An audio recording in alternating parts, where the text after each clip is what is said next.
John Tomycki. Good afternoon, Mr. Chairman, and thank you so much for inviting us up to testify. Today, I wear the hat of the President of the New Jersey Coalition to Preserve and Protect Marriage. I apologize for my voice. I've been trying to get rid of the virus for almost 30 days. To try to summarize 5,000 years of history in 3 minutes is very difficult, especially for a wordy Polak like myself. Number two, I wish that Senator Weinberg was still here, as well as Speaker Oliver, because I had the proud duty to serve in our military at the time we had the issue of whether or not a black person had a right to go to school. I was there in Arkansas, and I saw what we had to do to make sure that right was protected and put into place. Secondarily, I've spent time in the same Birmingham jail that Martin Luther King did, and we'd want to touch on that later. But you're here today on a particular piece of legislation. In the Section 2, you set up certain things that you say that you have found. You talk about 6 states. Among those 6 states, 4 are already in the process of reversing it. 31 states have already said marriage will be defined as on one man and one woman. And I don't want to get into a debate with the Bar Association of what happened in the state of Virginia, of what they placed within the law. No, under the current law, whether it's Roma or what, or DOMA, a New Jersey marriage, if that were to happen, would not be respected there or followed in law.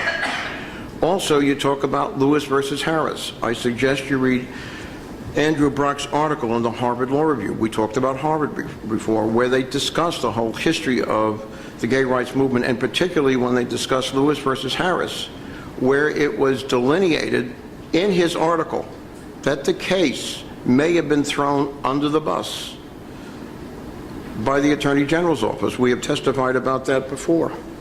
I'm not going to go into the Civil Union Review Commission, or nor am I going to discuss what was raised by the Witherspoon Institute about whether or not something is a civil right.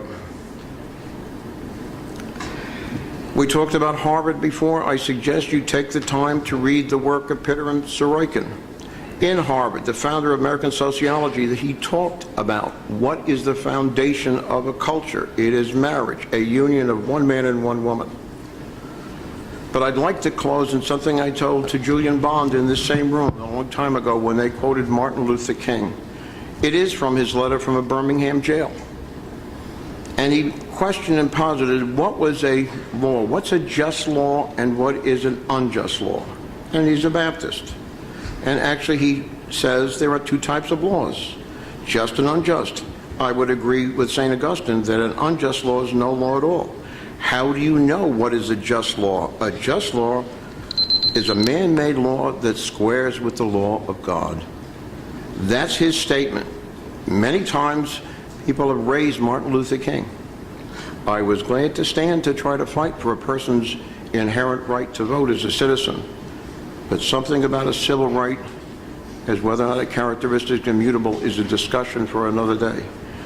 Mr. Chairman, thank you for the time. I know it's hard to compact it, but I urge this committee to uphold what you do when you swear to uphold the New Jersey Constitution. Please read paragraph 2.